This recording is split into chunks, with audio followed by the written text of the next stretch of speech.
Hello student, आस्था study classes में आपका स्वागत है।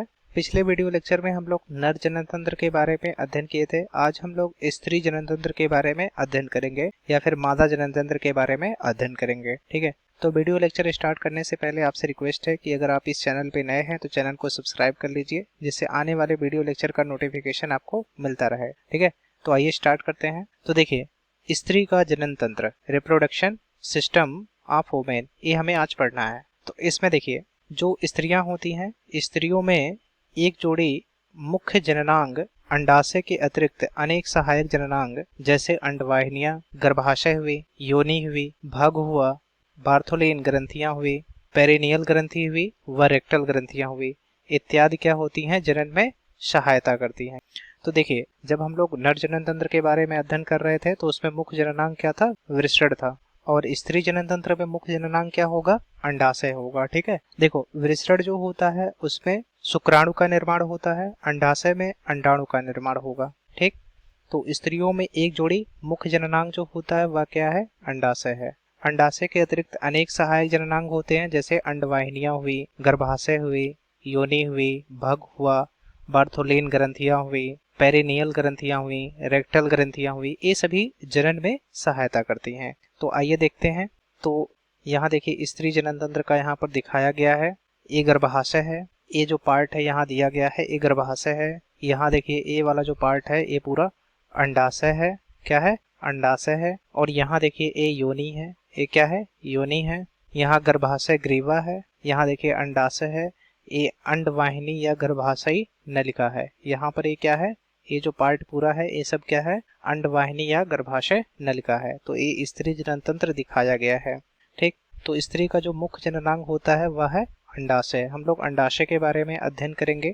अंडाशय क्या होता है, तो देखिए, स्त्रियों में एक जोड़ी अंडाशय वृक्कों के समीप उदर गुहा में स्थित होता है। कहाँ पर स्थित होता है, उदर गुहा में स्थित होता है। अब देखिए, उदर गुहा क्या होता है, जैसे देखिए वक्ष गुहा एक होता है, उदर गुहा होता है। वक्ष गुहा में फेफड़े आते हैं, श्वसन नलिका, ये सब आते हैं, मगर जो उदर गुहा होते हैं उसमें अमाशय हुआ, वृक्क हुआ, अंडाशय हुआ, ये सब आते हैं। ठीक है ना। तो अंडाशय कहाँ पर स्थित होता है, वृक्क के समीप उदर गुहा में स्थित होता है। जो पेट होता है, पेट वाला पार्ट पूरा उदर गुहा कहलाता है। तो यह अंडाशय कहाँ पर स्थित होता है, वृक्क के समीप। वृक्क जिसको हम लोग किडनी बोलते हैं, तो उसके समीप होता है। कहाँ पर, उदर गुहा में स्थित होता है।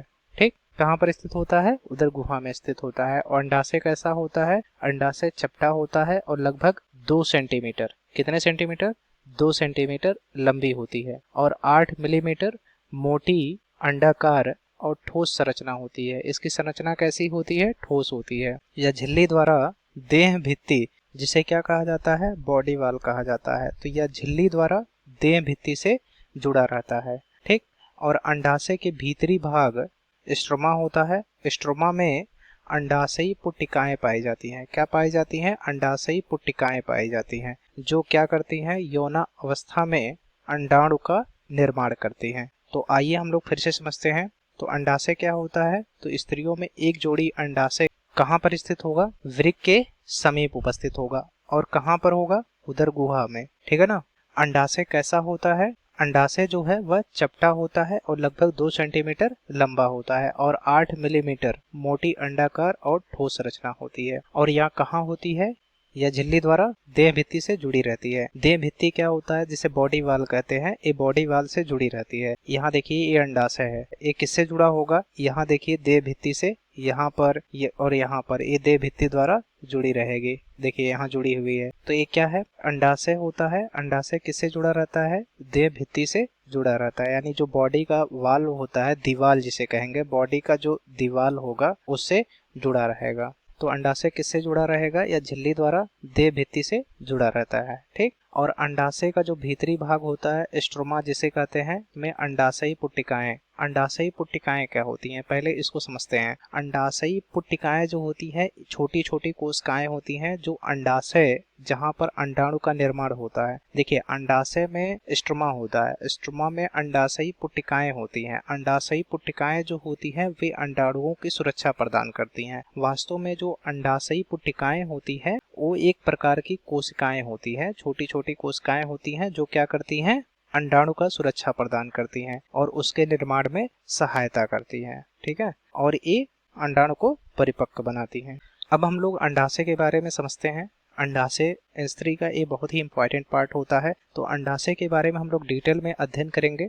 यहाँ पर देखिए, अंडाशय जो है किसी भी स्त्री के जन्म से ही अंडाणु भरे होते हैं। कोई भी स्त्री जब जन्म लेती है तो जन्म से ही उसके अंदर अंडाणु भरे रहते हैं। कहाँ पर अंडाणु होते हैं? अंडाशय में स्थित होते हैं। देखिए, स्त्री को उसके जीवन भर के लिए अंडाणुओं की सप्लाई उसके जन्म से ही मिल जाती है और ये लगभग संख्या में 10 से 20 लाख होती है। ये सारी चीजें इसमें नहीं लिखी गई हैं, 10th लेवल के लिए ये नोट्स बनाया गया है, मगर बहुत सारी चीजें हम लोग एक्स्ट्रा जानेंगे अंडाशय के बारे में। यह मुख्य जननांग होता है स्त्री का, तो इसके बारे में हम लोग जानते हैं डिटेल में। तो देखिए, स्त्री को उसके जीवन भर के लिए अंडाणुओं की सप्लाई उसको जन्म से ही मिल जाती है और ये लगभग 10 से 20 लाख होती है। जब स्त्री पैदा होती है तब उसके अंडाशय में लगभग 10 से 20 लाख अंडाणु उपस्थित होते हैं और अंडाणु जो होता है स्त्री के जन्म लेते ही नष्ट होना शुरू हो जाता है और नए अंडाणु जो है वो बनना बंद हो जाते हैं, वो नहीं बनते। स्त्री अपने पूरे प्रजनन काल में लगभग 400 अंडाणु रिलीज करती है, यानी छोड़ती है। और ये प्रजनन काल क्या होता है? स्त्रियों में जब मासिक धर्म आना स्टार्ट हो जाता है, जिसे माहवारी भी कहते हैं, जिसे मासिक धर्म कहते हैं या आर्त चक्र कहते हैं, जिसे जब वह शुरू होता है और उसके समाप्ति तक, उसकी समाप्ति कब होती है? जब स्त्री 45 से 55 वर्ष की हो जाती है तब वो लगभग समाप्त होना स्टार्ट हो जाता है। और कब समाप्त हो जाएगा? जब ये 400 अंडाणु यानी उसके अंडाशय में जितने अंडाणु उपस्थित हैं, जब तक वो पूर्ण रूप से निकल नहीं जाते तब तक वो मासिक धर्म आना बंद नहीं होता। ठीक है, इसकी समाप्ति को हम लोग रजो निवृत्ति कहते हैं। क्या कहते हैं? रजो निवृत्त कहते हैं। तो प्रजनन काल क्या होता है? मासिक धर्म जब से स्टार्ट होता है स्त्रियों में और उसके रजो निवृत्त तक के काल को हम लोग स्त्री का प्रजनन काल कहते हैं। ठीक है, और एक कब आना स्टार्ट होता है? स्त्रियों में 12 से 13 वर्ष की आयु में आना स्टार्ट हो जाता है। ये जो मासिक धर्म होता है वो 12 से 13 वर्ष की आयु से आना स्टार्ट हो जाता है और लगभग 45 से 55 वर्ष की आयु तक रहता है। और ये कब तक रहेगा? जब तक पूरे अंडाशय से अंडाणु बाहर नहीं निकल जाते हैं। आगे हम लोग पढ़ते हैं अंडाशय के बारे में, और भी बहुत सारी चीजें हम लोगों को जानना है। तो अंडाशय के बारे में हम लोग पढ़े हैं कि स्त्रियों में एक जोड़ी अंडाशय जो है वह वृक्कों के समीप उदर गुहा में स्थित होता है, और भी इसके बारे में हम लोग अध्ययन करेंगे। देखिए, स्त्रियों का जो मासिक धर्म होता है 28 दिनों के चक्र के रूप में होता है। कितने दिनों के चक्र के रूप में होता है? 28 दिनों के चक्र के रूप में होता है। बहुत सारी स्त्रियों में यह 28 दिन से कम भी हो सकता है और कुछ स्त्रियों में 28 दिन से अधिक भी जाता है। तो इसको एवरेज हम लोग मानते हैं कि ये मासिक धर्म जो है 28 दिन का होता है। तो देखिए, स्त्रियों का जो मासिक धर्म 28 दिनों के चक्र के रूप में होता है, इसके 9वें और 21वें दिन के बीच में एक अंडाणु परिपक्व होकर किसी एक अंडाशय से निकलता है। यहाँ से देखिए, यहाँ क्या है? अंडाशय है और यहाँ पर भी क्या है? अंडाशय है। तो यह क्या होगा? 9वें और 21वें दिन के बीच में यहाँ से एक अंडाणु बाहर निकलेगा। क्या होगा? यहाँ से एक अंडाणु यहाँ से जाएगा, बाहर निकलेगा। कब बाहर निकलेगा? जब अंडाणु परिपक्व हो जाएगा। क्या हो जाएगा?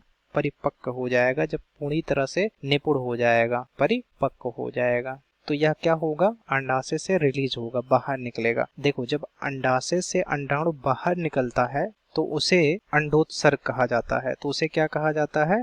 अंडोत्सर्ग कहा जाता है। जब अंडाशय से अंडाणु क्या होता है? बाहर निकलता है, तो उसे हम लोग क्या कहते हैं? अंडोत्सर्ग कहते हैं। और यह कब निकलेगा? जब यह पूर्ण रूप से परिपक्व हो जाएगा। जब यह परिपक्व होकर बाहर निकलेगा तो ये जो फैलोपियन ट्यूब है, जिसे गर्भाशयी नलिका बोलते हैं या अंडवाहिनी बोलते हैं, इसका जो प्रथम सिरा होता है जिसे फैलोपियन ट्यूब कहते हैं, ये क्या करेगा? अंडाणु को बाहर खींच लेगा। जैसे ही अंडाणु क्या होगा? अंडाशय से बाहर निकलेगा, ये फैलोपियन ट्यूब इसे बाहर खींच करके कहाँ भेज देगा? गर्भाशय में भेज देता है। कहाँ भेज देता है? गर्भाशय में भेज देता है। ठीक, ये फैलोपियन जो ट्यूब होता है ये लगभग 4 इंच की ट्यूब होती है, जो क्या करती है? इस अंडाशय को, ये जो अंडाशय है इसको कहाँ से जोड़ती है? गर्भाशय से जोड़ती है। ये क्या है? गर्भाशय है। तो हम लोग क्या क्या पढ़ चुके हैं, अंडाशय के बारे में पढ़े। अंडाशय क्या होता है, स्त्रियों में एक जोड़ी अंडाशय वृक्कों के समीप यानी किडनी के समीप होता है और ये कहाँ पर स्थित होता है, उदर गुहा में स्थित होता है। और अंडाशय कैसा होता है, चपटा होता है और लगभग 2 सेंटीमीटर लंबा और 8 मिलीमीटर मोटी अंडाकार ठोस संरचना होती है। ठीक, यह कैसी होती है, यह झिल्ली द्वारा देह भित्ति से जुड़ी रहती है यानी बॉडी वॉल से जुड़ी रहती है। और अंडाशय के जो भीतरी भाग होता है उसे हम लोग क्या कहते हैं, स्ट्रोमा। स्ट्रोमा में क्या होती हैं, अंडाशयी पुट्टिकाएं होती हैं। ये अंडाशयी पुट्टिकाएं क्या करती हैं, ये अंडाशयी पुट्टिकाएं एक तरह की कोशिकाएं होती हैं जो अंडाणु को सुरक्षा प्रदान करती हैं, जो अंडाणु को क्या करती हैं, सुरक्षा प्रदान करती हैं और उसके निर्माण में सहायता करती हैं। और अंडाशय के बारे में हम लोग क्या जाने हैं, अंडाशय जो होता है स्त्रियों के शरीर में जन्म के समय ही मिल जाता है। जन्म के समय अंडाशयों की कुल संख्या 10 से 20 लाख होती है, मगर यह धीरे धीरे नष्ट होती जाती है और प्रजनन काल तक आते आते इसकी संख्या लगभग 400 हो जाती है। ठीक है, और स्त्री जो है अपने पूरे प्रजनन काल में लगभग 400 अंडे रिलीज करती है।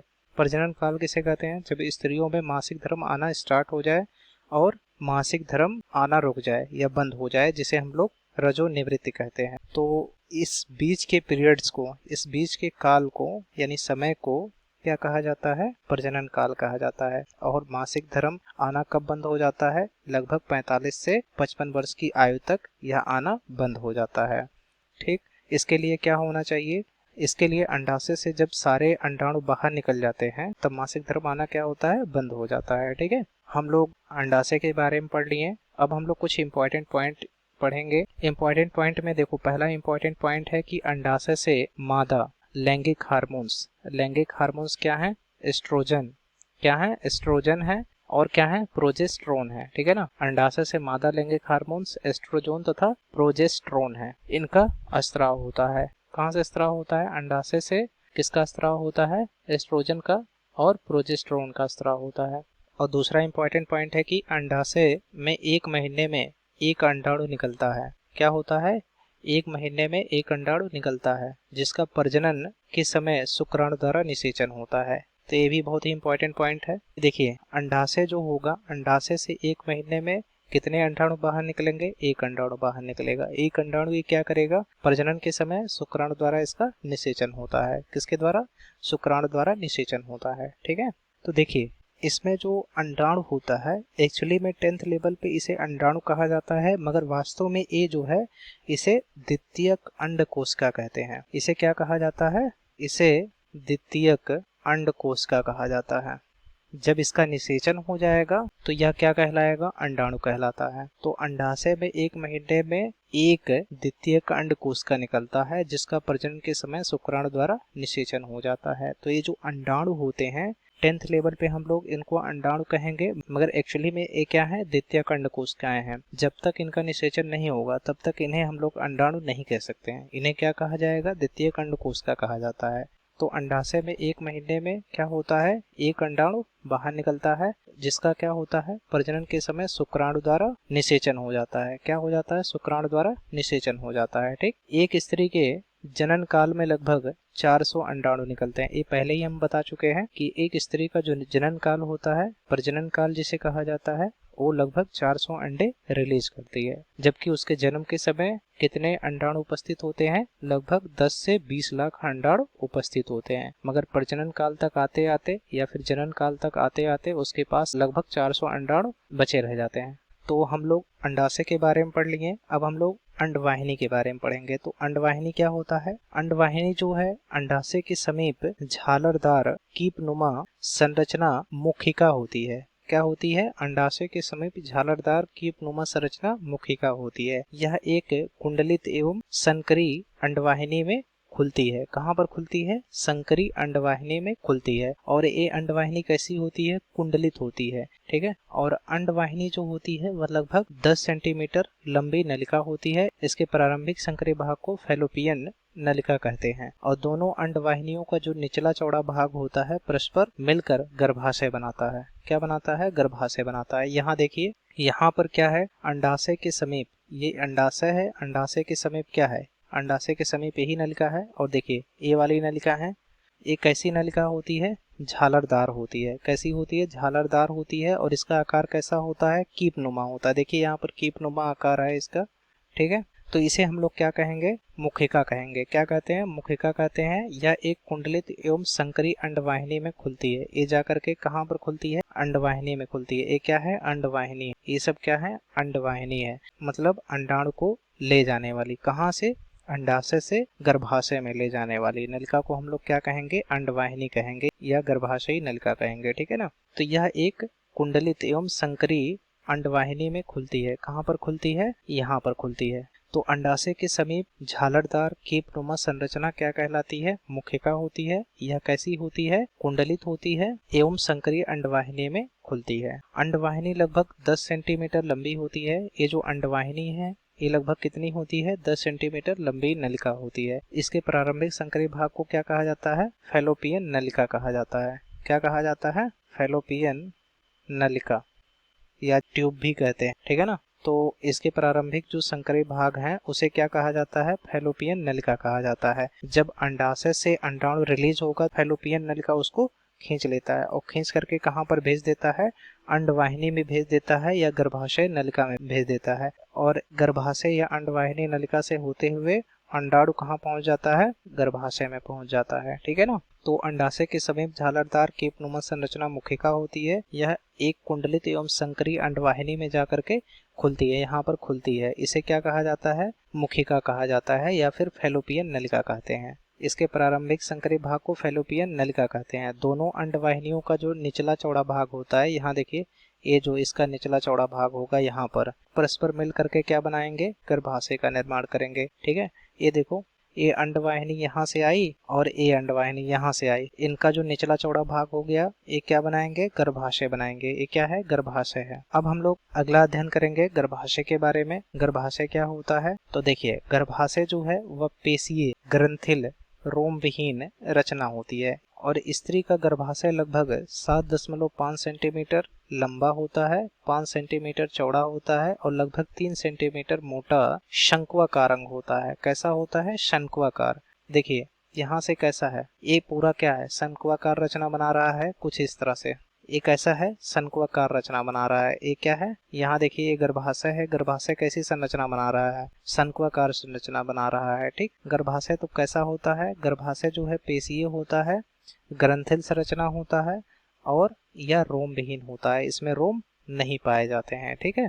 और स्त्री का जो गर्भाशय होता है वह लगभग 7.5 सेंटीमीटर लंबा होता है, 5 सेंटीमीटर चौड़ा होता है और 3 सेंटीमीटर मोटा होता है। ठीक है। ये लगभग क्या होता है, 7.5 सेंटीमीटर लंबा होता है, लगभग 5 सेंटीमीटर चौड़ा तथा लगभग 3 सेंटीमीटर मोटा शंक्वाकार अंग होता है। गर्भाशय में भ्रूण का विकास होता है। तो गर्भाशय में किसका विकास होता है, भ्रूण का विकास होता है। भ्रूण ही आगे चल करके बच्चे का रूप ले लेता है। ठीक है।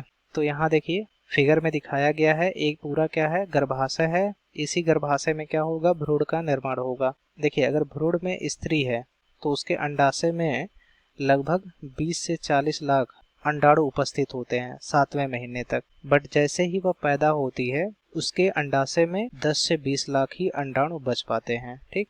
अगर भ्रूण में स्त्री है तो उसके अंडाशय में लगभग 20 से 40 लाख अंडाणु उपस्थित होते हैं 7वें महीने तक। और वह जैसे ही जन्म लेती है उसके पास केवल 10 से 20 लाख ही अंडाणु बचे रह पाते हैं।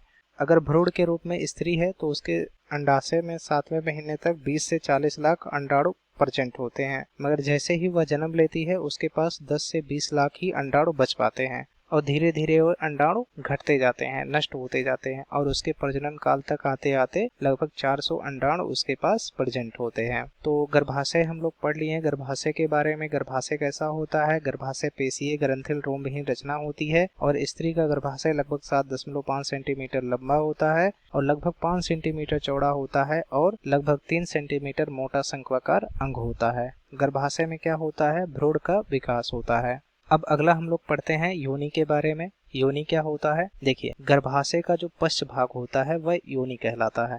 गर्भाशय का जो पश्च भाग होगा वह क्या कहलाएगा, योनि कहलाएगा। यह मादा का मैथुन अंग होता है। क्या होता है, मैथुन अंग होता है। देखिए ये गर्भाशय है, गर्भाशय का जो पश्च वाला भाग है यानी ये वाला पूरा जो भाग है यह क्या कहलाएगा, योनि कहलाएगा। ये क्या है, योनि है। ठीक है ना।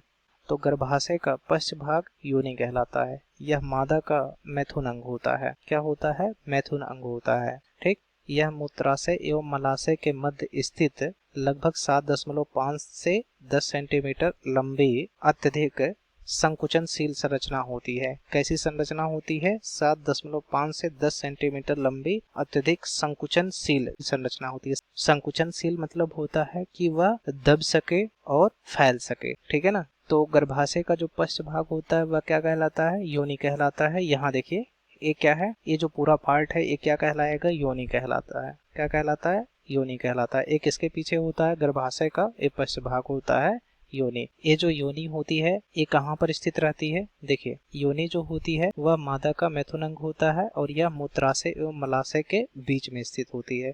ठीक, और यह कैसा होता है? 7.5 से 10 सेंटीमीटर लंबा होता है और अत्यधिक संकुचनशील संरचना होता है, जो क्या करता है? संभोग के समय नरलिंग, जिसे सिसन कहा जाता है, को ग्रहण करती है। जब संभोग का प्रोसेस होता है यानी मैथुन का प्रोसेस होता है तो योनि क्या करती है? नर लिंग को यानी जो सिसन होता है उसको ग्रहण करती है। ठीक है। और योनि का माध्यम सामान्यतः अम्लीय होता है। कैसा होता है? अम्लीय होता है। इस अम्लीय माध्यम को समाप्त करने के लिए वीर्य का क्षारीय अंश सहायक होता है। हम लोग नर जननतंत्र के बारे में पढ़े थे कि वीर्य में क्या होता है? क्षारीय गुण प्रेजेंट होता है, जो क्या करता है?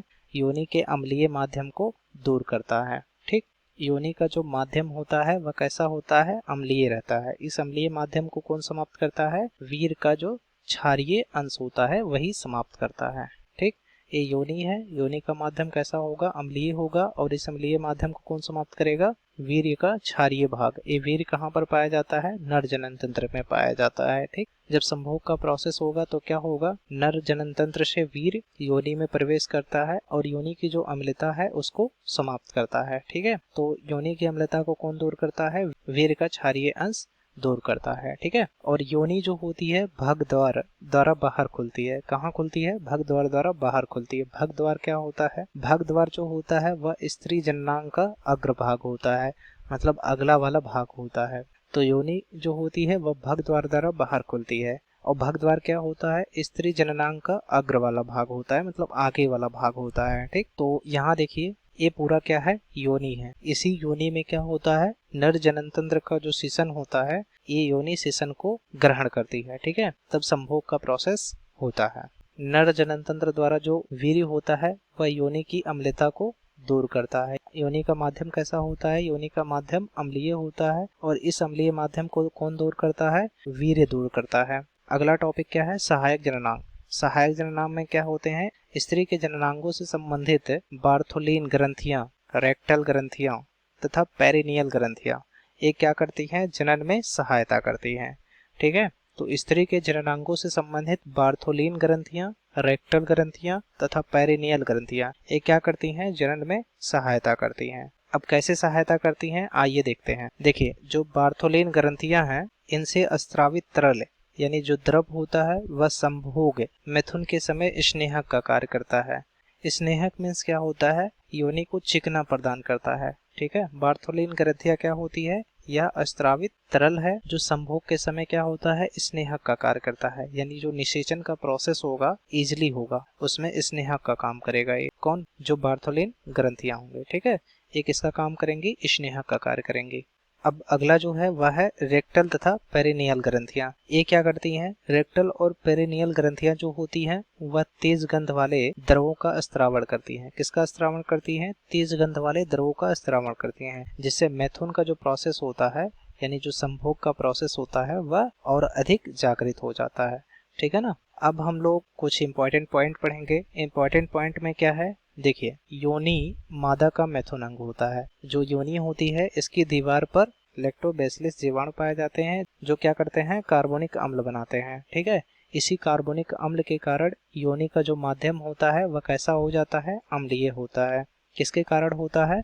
लैक्टोबैसिलस जीवाणु जो होते हैं वही कार्बोनिक अम्ल का निर्माण करते हैं। किसकी दीवारों पर? योनि की जो दीवार होगी उसकी दीवारों पर लैक्टोबैसिलस जीवाणु क्या करेंगे? कार्बोनिक अम्ल का निर्माण करेंगे। यही कार्बोनिक अम्ल क्या करता है? योनि के माध्यम को अम्लीय बनाता है। ठीक है, तो देखिए, रेक्टल और पेरिनियल ग्रंथियां क्या करती हैं? ये तेज गंध वाले द्रवों का स्त्रावण करती हैं, जिससे मैथुन की क्रियाएं जागृत होती है। ठीक, अब बार्थोलिन ग्रंथियां क्या करती हैं? बार्थोलिन ग्रंथियां जो होती हैं अस्रावित तरल जिसे द्रव कहा जाता है, संभोग के समय स्नेह का कार्य करती हैं। और हम लोग पढ़े हैं योनि के बारे में। योनि क्या होता है? तो देखिए, गर्भाशय का जो पश्च भाग होता है वह क्या कहलाता है? योनि कहलाता है। यह मादा का मैथुन अंग होता है। यहाँ देखिए एक गर्भाशय है, गर्भाशय का जो पिछला वाला भाग होगा वह क्या कहलाएगा? योनि कहलाएगा। यह स्त्री का मैथुन अंग होता है। और यह कहाँ पर स्थित होता है? यह मूत्राशय और मलाशय के मध्य में स्थित होता है। ठीक है, तो हम लोग गर्भाशय के बारे में पढ़े हैं। गर्भाशय क्या होता है? गर्भाशय में ही भ्रूण का विकास होता है। और हम लोग अंडवाहिनी के बारे में पढ़े हैं। अंडवाहिनी में क्या होता है? अंडवाहिनी जो है अंडाशय के समीप स्थित होती है। इसमें झालरदार कीपनुमा संरचना मुखिका होती है और यह कुंडलित एवं संकरी अंडवाहिनी में जाकर के खुलती है। ठीक है, जो मुखिका होगी वह किसमें खुलेगी? जाकर के अंडवाहिनी में खुलती है। अंडवाहिनी लगभग 10 सेंटीमीटर लंबी नलिका होती है। इसका जो प्रारंभिक संकरा भाग होता है, यानी ए वाला जो पार्ट होगा, ये जो कीपनुमा संरचना है जिसे हम लोग मुखिका कहे हैं, जिसे हम लोग गर्भाशयी नलिका का अंतिम सिरा कहते हैं, ये क्या कहलाता है? फैलोपियन नलिका कहलाता है, या फिर इसे हम लोग मुखिका भी कहते हैं। ठीक, ये फैलोपियन नलिका क्या करता है? जब अंडाशय से अंडाणु निकलता है तो उस अंडाणु को ये खींच करके अंडवाहिनी में पहुंचाता है और अंडवाहिनी से होते हुए वह अंडाणु जो होगा वह गर्भाशय में चला जाता है। ठीक है, और हम लोग पढ़े हैं कुछ इंपॉर्टेंट नोट के बारे में। इंपॉर्टेंट नोट में यह था कि जो स्त्री होती है उसके प्रजनन काल में लगभग 400 अंडाणु निकलते हैं। और दूसरा इंपॉर्टेंट पॉइंट क्या था कि अंडाशय में 1 महीने में एक अंडाणु निकलता है। अंडाणु को हम लोग द्वितीय अंडकोशिका भी कहते हैं। देखिए, द्वितीय अंडकोशिका ही कहते हैं, निषेचन के बाद हम लोग अंडाणु कहते हैं। ठीक है, और जिसका प्रजनन के समय शुक्राणु द्वारा निषेचन होता है। यहाँ देखिए एक इम्पॉर्टेंट पॉइंट और ध्यान रखिएगा कि अंडाणु जो होता है अंडोत्सर्ग के 24 घंटे तक क्या होता है? जीवित रहता है। और गर्भ धारने के लिए इसका शुक्राणु से मिलकर निषेचन होना जरूरी होता है। अंडाणु क्या होगा? 24 घंटे तक ही केवल जीवित रहता है। इस 24 घंटे के अंदर अगर शुक्राणु द्वारा उसका निषेचन हो जाता है तो गर्भ ठहरता है। ठीक है, देखिए ये हम लोग पढ़े। और अंडाशय में मादा लैंगिक हार्मोन्स एस्ट्रोजन होता है और प्रोजेस्टेरोन होता है का स्त्रावण होता है। ठीक है ना, और हम लोग अंडाशय के बारे में पढ़े। अंडाशय जो होता है यह स्त्री का मुख्य जनन अंग होता है। तो आज हम लोग मादा जनन तंत्र के बारे में पूर्ण रूप से अध्ययन कर लिए। आई होप आपको ये पूरा वीडियो लेक्चर समझ में आ गया होगा। तो अगर आपको वीडियो अच्छी लगी हो तो इसे लाइक करिए, शेयर करिए और कमेंट भी करिए। और अगर आप इस चैनल पे नए हैं तो चैनल को सब्सक्राइब कर लीजिए, जिससे आने वाले वीडियो लेक्चर का नोटिफिकेशन आपको मिलता रहे। धन्यवाद।